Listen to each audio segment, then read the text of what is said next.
about 10 days after 9/11, I went through the Pentagon and I saw Secretary Rumsfeld and Deputy Secretary Wolfowitz. I went downstairs just to say hello to some of the people on the Joint Staff who had used to work for me, and one of the generals called me and he said, "Sir, you got to come in. You got to come in and talk to me a second." I said, "Well, you're too busy." He said, "No." He says, "We've made the decision. We're going to war with Iraq." This was on or about the 20th of September. I said, "We're going to war with Iraq. Why?" He said, "I don't know." He said, "I guess they don't know what else to do."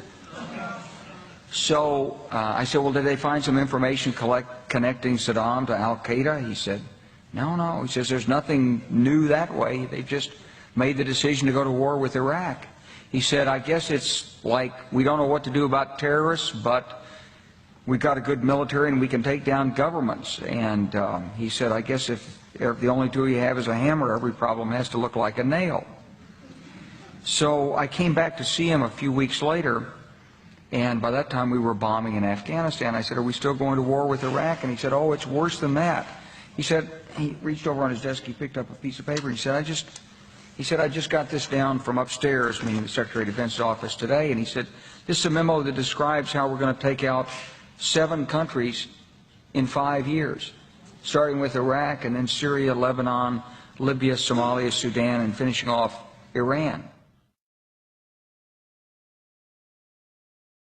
The truth is about the Middle East is, had there been no oil there, it would be like Africa.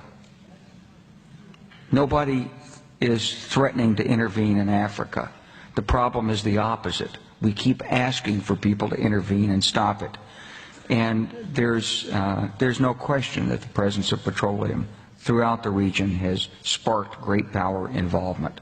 Whether that was the specific motivation for the coup or not, I can't tell you, but there's always been this attitude that somehow we could intervene and use force in the region.